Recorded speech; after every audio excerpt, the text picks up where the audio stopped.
अस्सलाम वालेकुम। आज का हमारा टॉपिक है जेनेटिक इंजीनियरिंग ऑफ प्लांट्स, जिसमें हम देखेंगे कि आप किसी भी पौधे की जेनेटिक्स को तब्दील करके अपनी मर्ज़ी का पौधा कैसे हासिल कर सकते हैं। अब ट्रेडिशनली यानी रवायती तौर पर शुरू में अपनी मर्ज़ी की खसूसियात वाला पौधा हासिल करने के लिए तरीका इस्तेमाल किया जाता था हाइब्रिडाइजेशन। हाइब्रिडाइजेशन का मतलब है दोगला, जिसमें दो जानदारों की खसूसियात हों। इसमें हम क्या करते थे, क्रॉसिंग ऑफ डिफरेंट वराइटीज़ और स्पीशीज़ ऑफ प्लांट, दो मुख्तलिफ वराइटीज़ के जो पौधे हैं उनको क्रॉस करवाते थे फॉर डिज़ायरेबल ट्रेड्स, ताकि अपनी मर्ज़ी की खसूसियात हासिल करें। मिसाल के तौर पर अब सिट्रस के दो पौधे हैं, एक का नाम है किंग मैंड्रिन और दूसरे का नाम है विलो लीफ।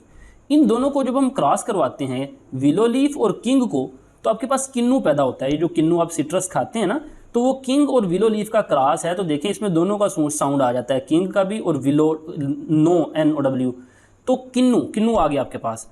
तो आपने क्या किया, हाइब्रिड पौधा तैयार किया जिसमें इन दोनों की खसूसियात हैं। अब नेक्स्ट आपके पास जो हाइब्रिड पौधा आ गया, उसकी अगली नस्ल हासिल करने के लिए आप इस्तेमाल करते हैं वेजिटेटिव प्रोपेगेशन। क्योंकि अगर आप किन्नू का बीज ज़मीन में लगाएंगे तो उससे किन्नू नहीं बनेगा, मियोसिस होगी, वेरिएशन आ जाएंगी।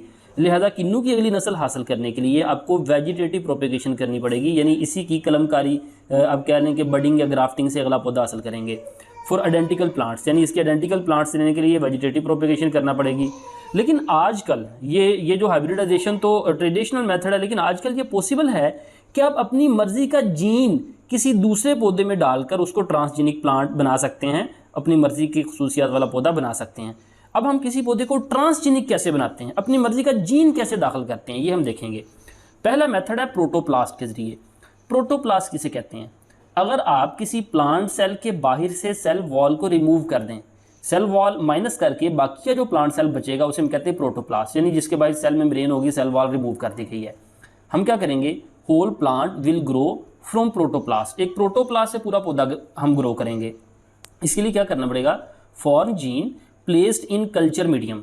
ये हमने कल्चर मीडियम ले लिया, इसमें आपने जीन ऑफ इंटरेस्ट रख दिया, वो जीन जो हम चाहते हैं पौधे के सेल में दाखिल करें। ये ब्लू कलर में आपके पास ये जीन आ गया, और साथ इस जीन के आपने ये प्रोटोप्लास्ट भी डाल दिया, ये ग्रीन कलर में प्रोटोप्लास्ट भी आपने रख दिया उस कल्चर मीडियम में। फिर क्या करेंगे, हाई वोल्टेज इलेक्ट्रिक पल्स, इसको आप इलेक्ट्रिक करंट देंगे। वो करंट क्या करेगा, क्रिएट पोर्स, सुराख बना देगा। यहाँ पे देखिए प्रोटोप्लास्ट के सेल में ये सुराख बन गए। DNA इंटर्स, उन्हीं सुराखों के जरिए ये DNA जो सा है इंटर कर देगा, ये DNA इंटर कर देगा, और वो जो सेल है वो क्या बन जाएगा, ट्रांसजेनिक सेल बन जाएगा, यानी उसके अंदर इस जीन की खसूसियात भी आ जाएंगी और उसी सेल से आप पूरा पौधा हासिल कर लेंगे। अब नेक्स्ट हम देखते हैं कि आप टोबैको प्लांट को इसी मेथड के ज़रिए ट्रांसजेनिक बनाया गया है। और यहाँ पे हैरत अंगेज़ बात यह है कि टोबैको प्लांट के अंदर किंगडम एनिमेलिया यानी इंसेक्ट का जीन शामिल किया गया। कैसे? एक इंसेक्ट है फायरफ्लाई, जिसे हम जुगनू कहते हैं, वो क्या करता है, ग्लो करता है। आपने रात को कभी देखा होगा। ग्लोइंग क्यों करता है? क्योंकि उसके अंदर एक जीन होता है, वो जीन इंजाइम बनाता है ल्यूसीफिरेज। अब वो इंजाइम क्या करता है, उसी इंसेक्ट में एक कंपाउंड होता है ल्यूसीफिरीन, वो इंजाइम उस ल्यूसीफिरीन को तोड़ता है, यानी उसके टूटने के रिएक्शन को कैटालाइज करवाता है, और इसके टूटने के नतीजे में ग्लोइंग यानी रोशनी पैदा होती है। अब हम क्या करते हैं, वो जो जीन है ना ल्यूसीफिरेज इंजाइम बनाने वाला, उस जीन को टोबैको प्लांट के अंदर इंसर्ट कर दिया गया इसी तरीके प्रोटोप्लास्ट के मेथड के जरिए। अब टोबैको प्लांट में वो इंजाइम बन गया, तो जैसे ही आप टोबैको प्लांट के ऊपर स्प्रे करेंगे ल्यूसीफिरीन का, तो वो टोबैको प्लांट भी ग्लो करेगा, क्योंकि उसके पास इंजाइम है जो इसको तोड़ेगा और ग्लोइंग पैदा करेगा। तो आपने किस तरह किंगडम एनिमेलिया का जीन जो सा है वो किंगडम प्लांटी के अंदर इंसर्ट कर दिया। लेकिन मसला ये है कि प्रोटोप्लास्ट का मेथड हर एक पौधे पे काम नहीं करता। कुछ सीरियल्स क्रॉप्स जो सी हैं, सीरियल ग्रेन्स, उसके लिए डिफ़िकल्ट है। और इसी तरह कॉर्न और वीट से प्रोटोप्लास्ट का मेथड हो तो जाता है, लेकिन जो पौधे पैदा होते हैं वो इनफर्टाइल हैं, यानी उनसे अगली जनरेशन पैदा नहीं होती। तो नेक्स्ट मुख्तलिफ पौधों के लिए हम कोई और मेथड इस्तेमाल करते हैं। मिसाल के तौर पर हम मेथड इस्तेमाल करते हैं प्लाज्मिड का। प्लाज्मिड के ज़रिए पौधे को, सेल को ट्रांसजेनिक बनाते हैं। कैसे? अब एक बैक्टीरियम है, उसका नाम है एग्रोबैक्टीरियम। ये एग्रोबैक्टीरियम ये नॉर्मली प्लांट सेल को इन्फेक्ट करता है, यानी पौधे के सेल के को इन्फेक्शन करता है, उसके अंदर दाखिल होता है। हम क्या करते हैं, form gene inserted into plasmid of agrobacterium. इस एग्रोबैक्टीरियम का जो प्लाज्मिड DNA है ना, उसके अंदर हम अपना फॉर्म जीन ऑफ इंटरेस्ट डाल देते हैं। ये आपका देखें, ये ग्रीन कलर का जीन ऑफ इंटरेस्ट डाल दिया। अब इस एग्रोबैक्टीरियम को अलाउ करेंगे कि प्लांट सेल को इन्फेक्ट करे। तो जैसे ही ये प्लांट सेल को इन्फेक्ट करेगा, तो इस प्लाज्मिड के साथ वो हमारा फॉर्म जीन भी इस प्लांट सेल के अंदर चला जाएगा। तो हमने क्या किया, इन्फेक्ट प्लांट सेल को इन्फेक्ट कर दिया। तो इससे क्या होगा, वो जो प्लांट सेल है उसके अंदर हमारा जीन ऑफ इंटरेस्ट चला जाएगा, और फिर उस सेल से हम पूरा पौधा बना लेंगे। तो हमने क्या किया, रिकॉम्बिनेंट DNA प्रोड्यूस, ये प्लाज्मिड को हमने रिकॉम्बिनेंट किया, फिर recombinant plasmid introduce into host cell, फिर इसको होस्ट सेल में इंट्रोड्यूस करवा दिया।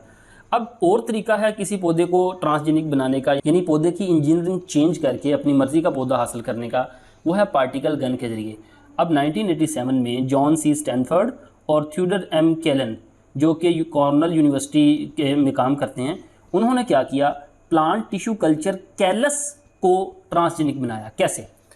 पार्टिकल गन इज़ यूज्ड, उन्होंने ये पार्टिकल गन ली टू बम्बार्ड, जो कि बम्बार्ड करती है यानी फेंकती है, DNA coated microscopic metal particles.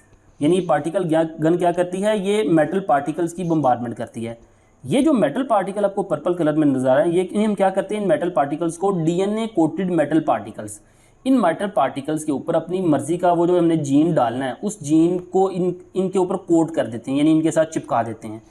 तो जब ये मेटल पार्टिकल्स इस कैलस के ऊपर उनकी बम्बार्डमेंट की जाती है ना, तो मेटल पार्टिकल जब सेल के अंदर आते हैं तो हमारा जीन ऑफ इंटरेस्ट भी सेल के अंदर आ जाता है। तो इस तरीके से हम क्या करते हैं, यानी DNA coated microscopic metal particles की बम्बार्डमेंट करते हैं। कहाँ पे? कैलस के ऊपर, इस कैलस के ऊपर।